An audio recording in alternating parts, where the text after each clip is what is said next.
land violently thrust up into volcanic hills. On the tallest of them, a castle has stood for 1,000 years. Set on its rock, with a sheer drop except to the east. This side, a crowned cathedral, and a city which crept up the rocky spur asking for protection. Edinburgh. The city rashly ventured down from the ridge into the valley, but after the tragedy of the Battle of Flodden, it was hurriedly walled round.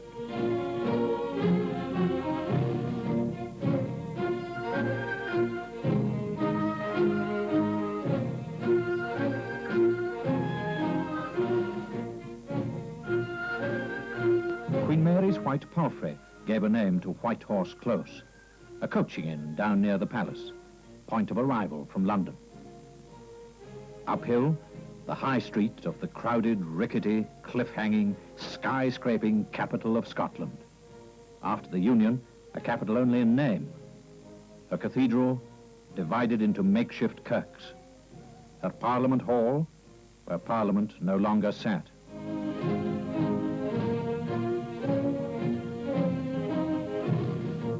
"50 families squatting in one noble house. A city of 50,000 souls, refugees from history."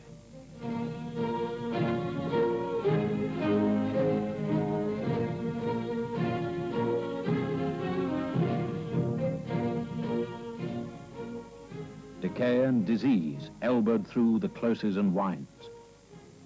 The most spacious quarters reserved, when the call came, for the illustrious dead.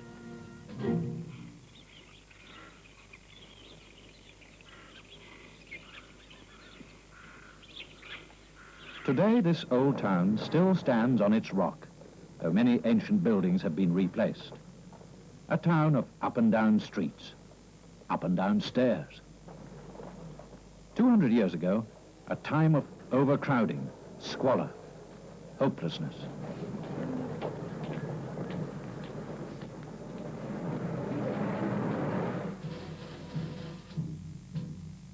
Prince Charles had come to this old, tired city and raised our hearts for a day, then gone on his way to Culloden. Edinburgh was a place of despair, of savage discontent, a city seemingly without a future.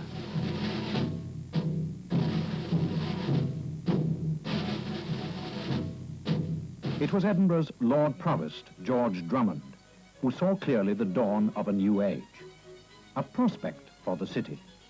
He looked first to the health and prosperity of the ailing capital. He raised money to build this Royal Infirmary, and then the Royal Exchange, which is now the city chambers. But his greatest work he didn't live to see, the new town of Edinburgh. The best plan was chosen in a competition, and the winner was the young architect James Craig, who was the inheritor of Drummond's vision. The land for the new town lay the other side of the North Loch. In the year 1767 came the leap northwards across the loch on to the bleak heights known as Barefoot's Parks. Here, the new town began to take shape. This is Thistle Court, where Craig himself laid the foundation stone of the first house. His plan created 3 main thoroughfares and 2 great squares. One square named after St. George of England, the other after St. Andrew for Scotland. Some of the new town's earliest houses still stand in St. Andrew's Square. Sir Lawrence Dundas built his town mansion on the site Craig had intended for St. Andrew's Church. It looks westward along George Street, called after King George III, monarch of the United Kingdom. Since this became the city's main business quarter, many of the original buildings have been replaced. But St. Andrew's Church remains on the site they found for it. Its porticoed oval setting off the square pattern of the streets. Amid changes, the regular rhythm of Craig's plan remains as strong as ever. George Street, with its heroic statues marking the crossings. George IV for Hanover Street, William Pitt for Frederick Street, Dr. Thomas Chalmers for Castle Street.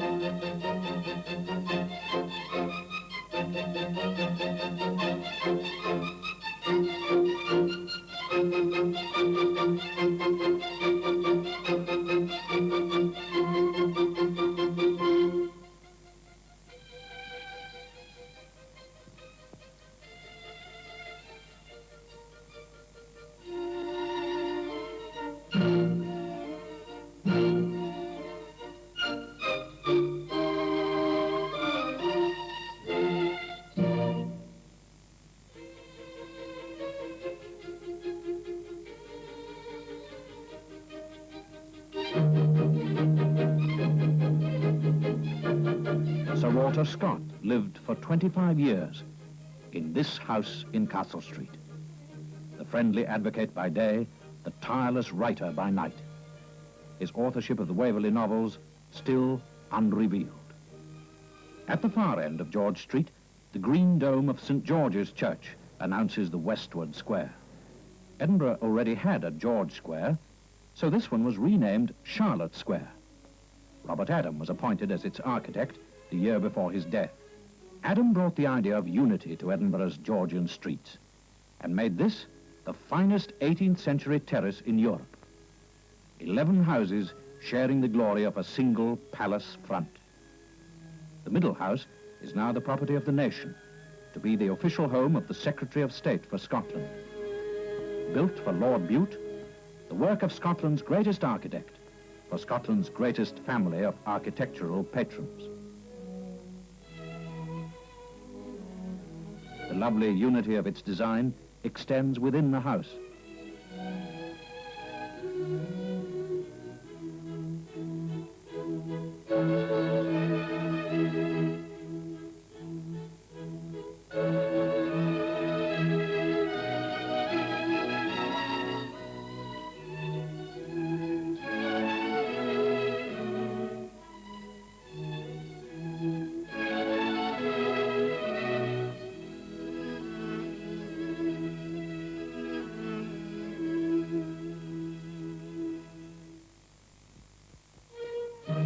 Along Rose Street and Thistle Street, narrow lanes between the main thoroughfares, were the lesser houses and flats, the stables and coachyards, and the shops, which still flourish today.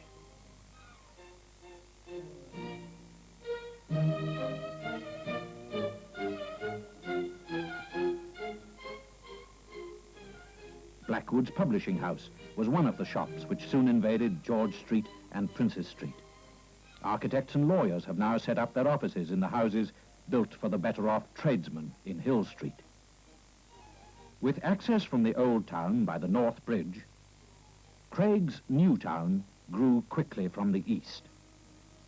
Its success gave birth to a second new town designed by the city architect William Sibbald and the King's architect Robert Reed at the beginning of the 19th century. It climbs up the hill from the Firth of Forth to Abercrombie Place, Edinburgh's first crescent, looking back to Craig's Town over the gardens which lie between.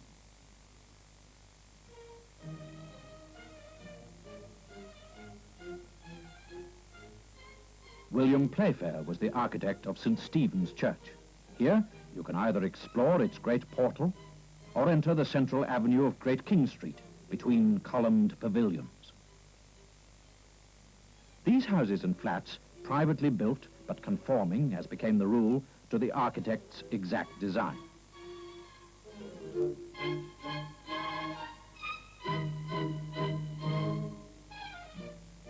The vista ends with the gardens of Drummond Place.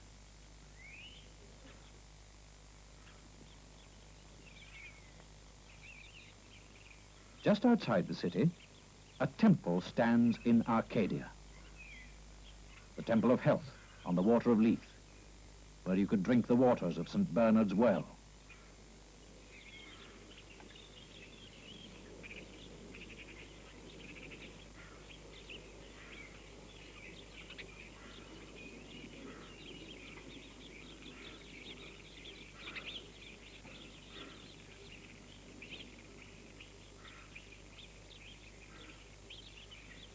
You could cross the river either at Stockbridge or here at the milling village of Dean, until this great bridge made the crossing easier. But in the days of Sir Henry Raeburn, the painter, there was no quick way over. The land to the northwest, where he laid out his own new scheme, was not an extension of the city, but an escape into the country. In the street he named after his wife, the country invades the town. Here in Ann Street, you're furthest from the bustle of the 20th century, and the nearest to the forgotten graces and ceremonies of Regency Edinburgh.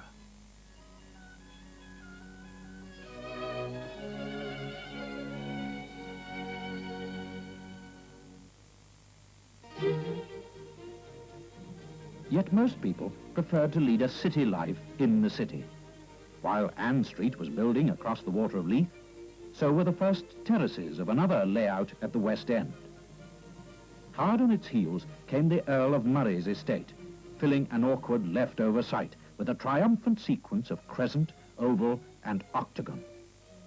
Great spaces ingeniously linked to the unfinished vistas of earlier new towns. Darnaway Street, leading into the long terraces of Heriot Row and Abercrombie Place.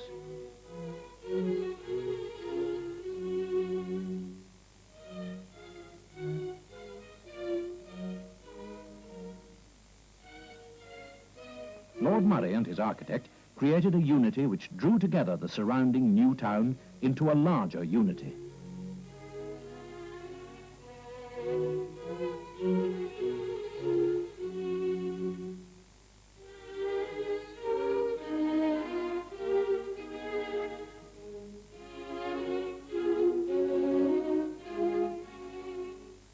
Round this core, Edinburgh became established among the largest and finest of the planned cities of the world.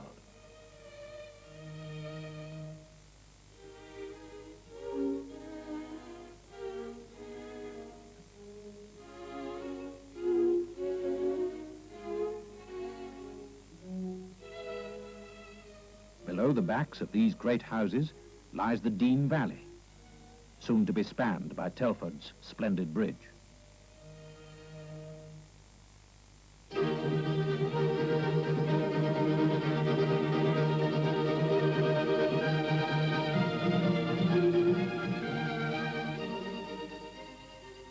Along the top of the precipice run the terraced paths of Lord Murray's pleasure grounds. Still more magnificent, at the east end of the town, William Playfair's Calton Hill estate translated the charm of the Regency style into the grave Doric of Craigleith stone.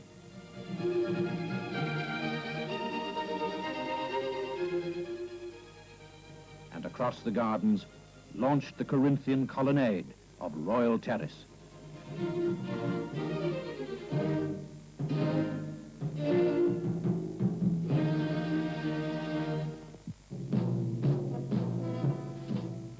Peace, with its other blessings, wrought no change more striking or more necessary than the improvement of our architectural taste. Lord Coburn's statement is justified not only in those later residential terraces, but also in the fantastic growth of public building and commemoration which followed the victory of Waterloo. So Edinburgh, till now just a handsome town to live in, became the modern Athens, a classical city born out of romance. The Calton Hill was our Acropolis, the 12 columns of the National Monument, our Parthenon.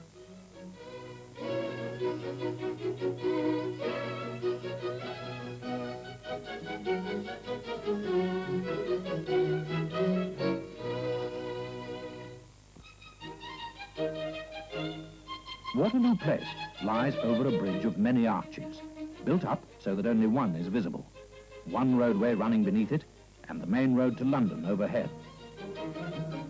Archibald Elliott designed all this. An even greater architect, Robert Adam, had sketched out the idea before him. Adam had already given Edinburgh many public buildings.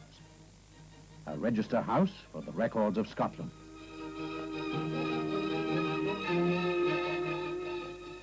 The monument to the philosopher David Hume in the Calton burial ground.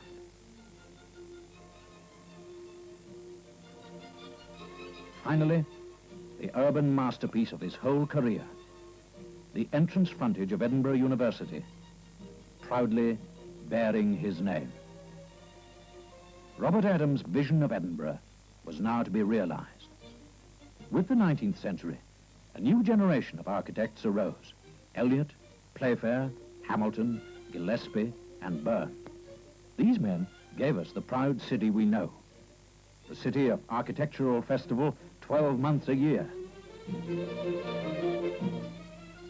Its climax is Thomas Hamilton's Royal High School, where the spirit of this great revival is summed up in a single building.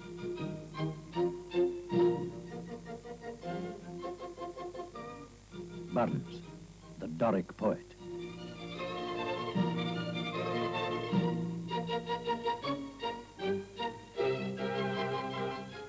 Professor Dugald Stewart.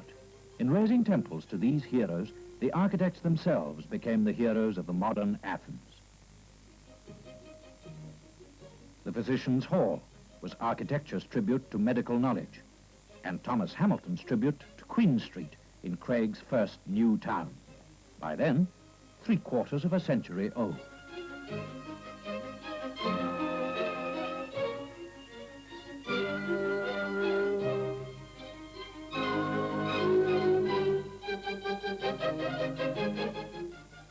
On a man-made causeway called the Mound, across what was the valley of the North Loch, Playfair set his 2 Grecian picture galleries, boldly at right angles to Princes Street. This one is now the home of the Royal Scottish Academy.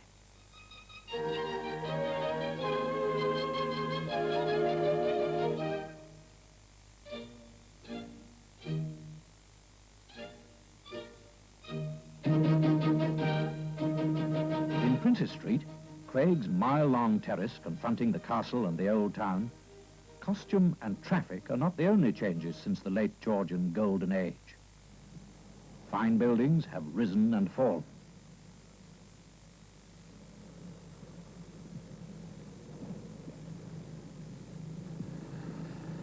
The pace of demolition and replacement has quickened, and a large part of the first new town has been rebuilt.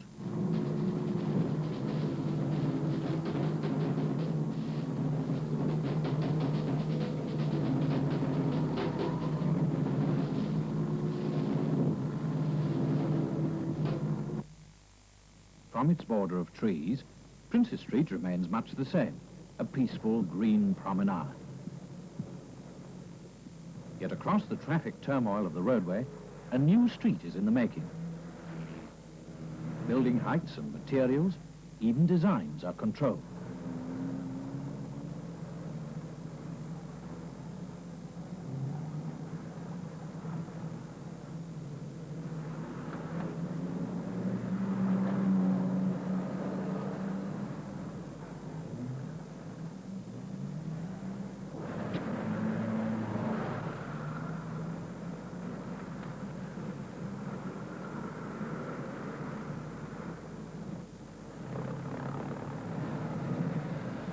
All new buildings must allow for an elevated pavement in addition to one at street level, so that this may one day be a 2-decker shopping street. In Craig's town, though happily nowhere else, fine Victorian buildings, sometimes a fine modern building, have taken the place of Georgian houses. Elsewhere, the golden rule is restoration for a new lease of life. Under today's pressures, we are making our own new worlds, but without the common language which was the stamp of the Georgian age. The university, towering above the gardens of George Square.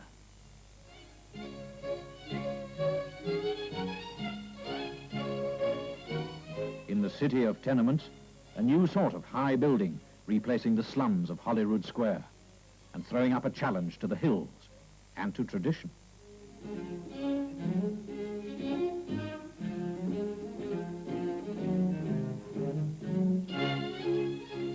In contrast, the old urge to escape from the town's congestion, to live on the edge of the ever-expanding city.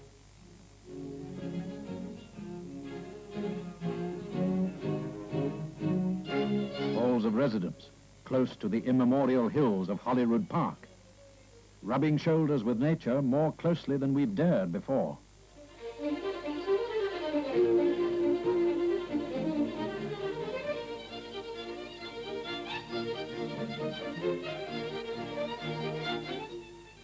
Upward or earthbound, a city forever striving to expand. Seen from her hills or against her hills, enhancing nature or challenging nature. Through the centuries, the buildings of this city, each and all, have had to make their terms with her eternal landscape.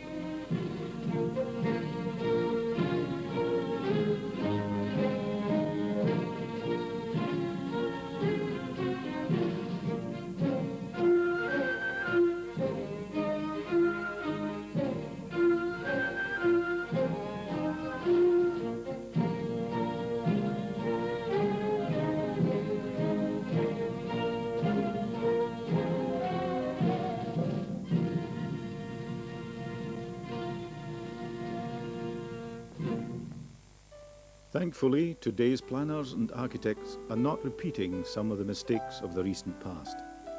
These flats at Leith are a far cry from the tower blocks of 1967, and much else has changed too as Edinburgh, the Athens of the North, the city of culture, moves forward into the new millennium.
Edinburgh's future will be very well documented by TV crews and home video enthusiasts alike. But in 1908, cinematography was in its infancy, and this footage of the National Exhibition would have been shot with a camera as big as a suitcase, possibly on nitrate film, much of which would be later condemned as a fire hazard and destroyed before its true value was realised. It's thanks to the good work of the Scottish Film and Television Archive that we can enjoy these flickering images from the time of our ancestors.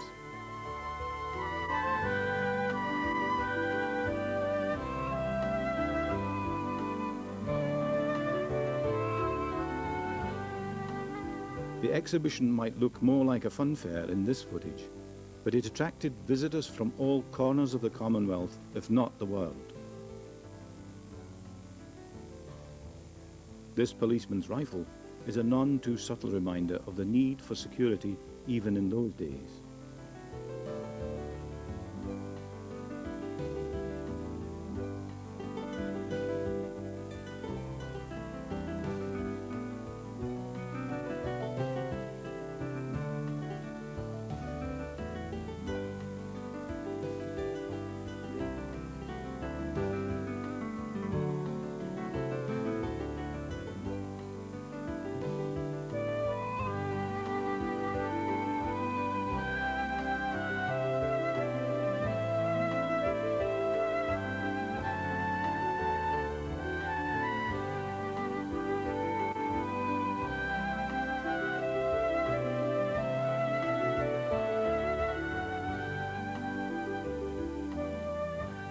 The exhibition was a time for looking forward to the opportunities of tomorrow, but there was also a chance to reflect on the past.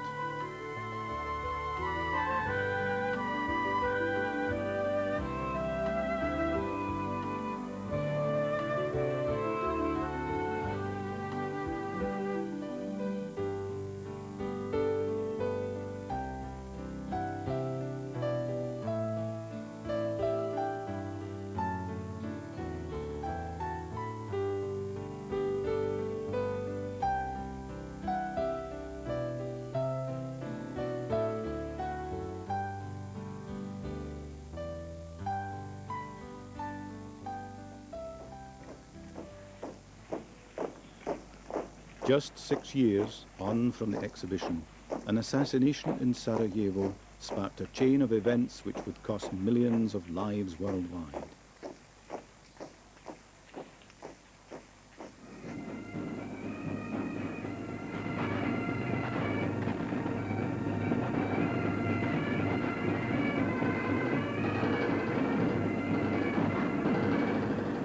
The Great War was like no other. Soldiers on the front were consumed at an unprecedented rate as the generals on both sides failed to appreciate the killing power of modern technology.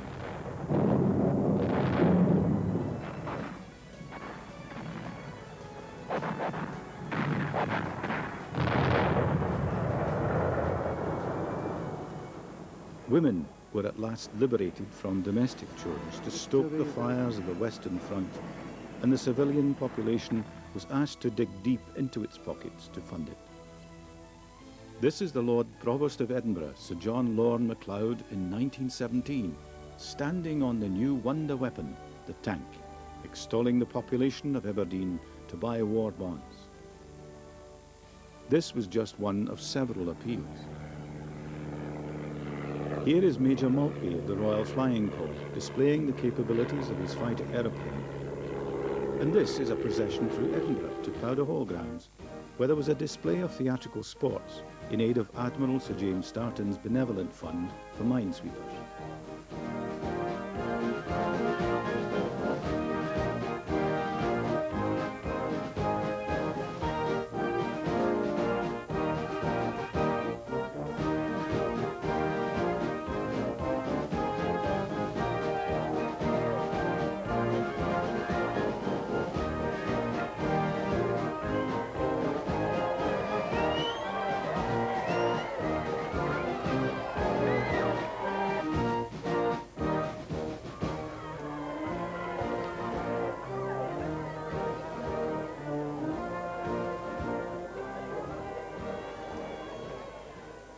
And after the war, the money-raising activities continued. This is a children's gala day in Dalkeith, Friday the 4th of July 1924. And this time, we can afford to just sit back and enjoy it as Charlie Chaplin and a dubious cast of lookalikes entertain the crowds.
Following on from the events in Dalkeith comes the visit to Edinburgh of that great screen comedy duo, Laurel and Hardy.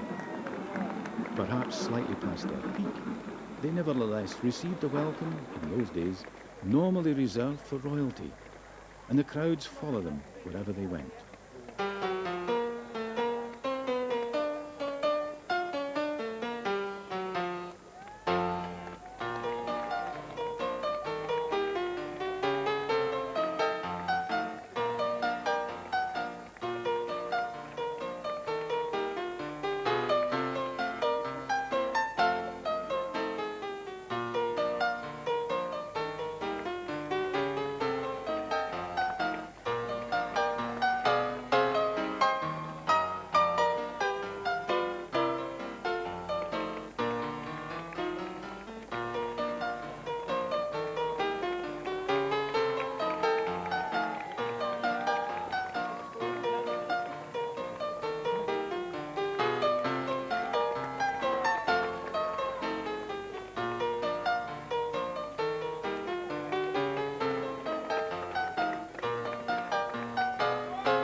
Laurel and Hardy may well have brought some light relief in the midst of a worldwide depression, but one of Scotland's industries leading her recovery was cooperage, the art of cask making, usually oak from the distilling industry. Here is the wood arriving at Leith docks from the oak forests of Europe, where the trees are often grown for over 100 years before harvesting. On the dockside, the wood is stored and seasoned.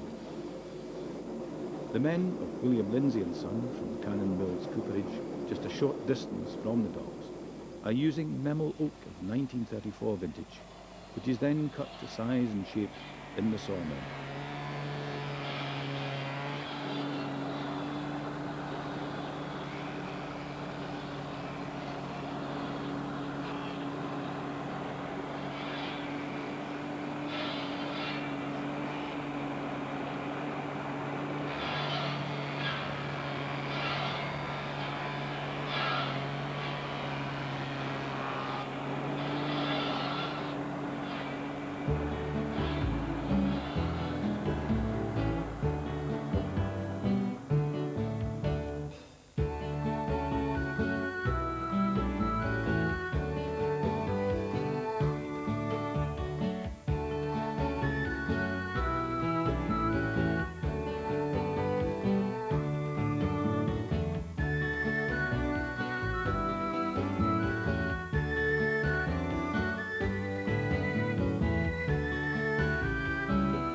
Craftsman-made oak cask prevents seepage, yet allows the contents to breathe and enhances the taste. Once made, it can have a useful life of up to 60 years. Cooperage is a craft passed down from generation to generation. Millions are still needed even in today's high-tech world, and yet it's a craft which has changed little in 5,000 years.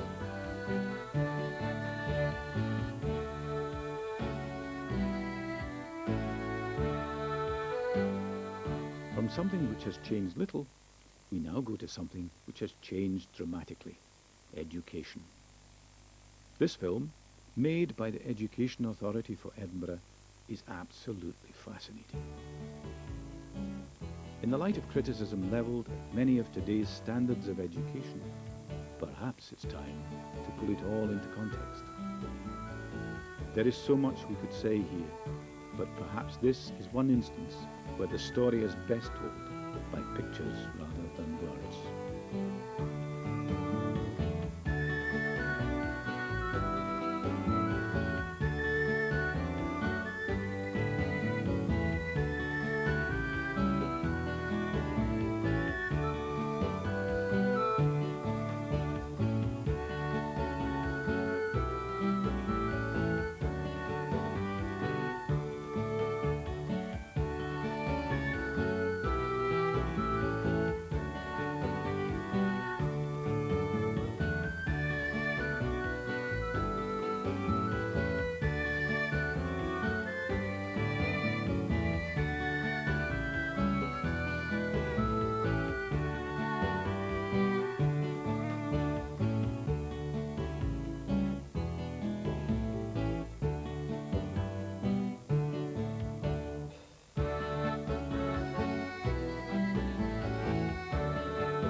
It is perhaps fortunate that Edinburgh's crowded tenements escaped the full fury of the Luftwaffe during World War II, but, like Glasgow and Clydeside, the city had feared and prepared for the worst. Many children were evacuated, but those who were not watched their gardens being dug up to build underground shelters. Where this was not possible, community shelters were built in the streets and volunteer wardens trained for the very night the bombers would surely come. One can only wonder how these men would have coped had their fears been realised, as indeed they were on Clydeside.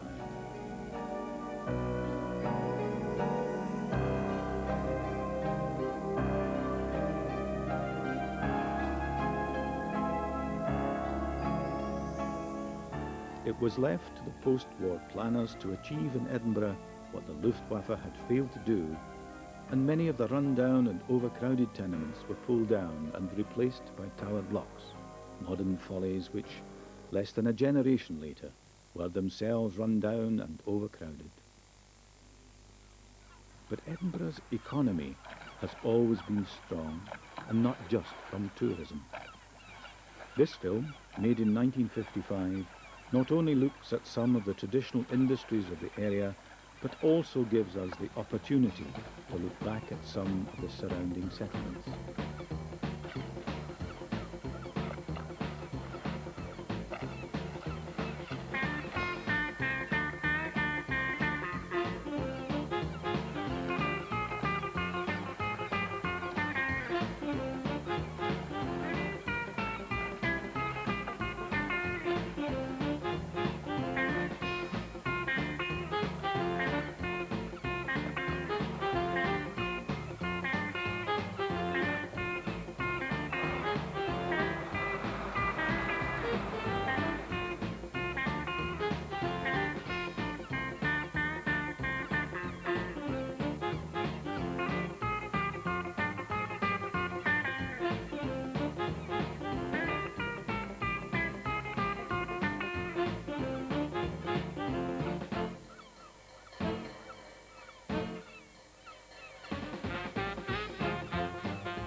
In the city centre, Edinburgh's architecture remains much the same at the end of the 20th century as it did at the beginning. But one thing that is constantly changing is the mode of transport for the masses.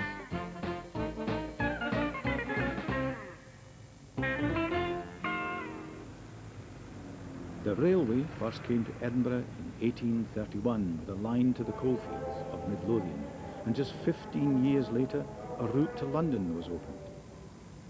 The Granton to Burnt Island route saw the world's first train ferry before more suitable arrangements could be made.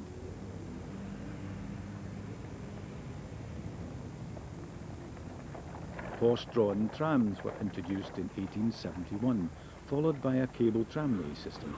But by the time this film was made, both had been superseded by the electric tram, which, in turn, was already being challenged by the motor bus and indeed by the ubiquitous motor car.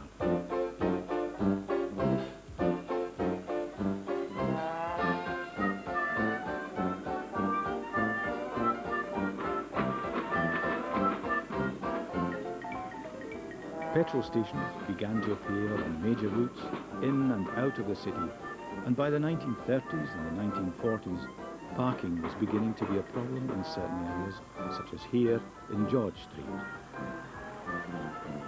Still, the convenience of the motor car was an irresistible force, and despite public outcry, the tramway network was finally closed on the 16th of November 1956.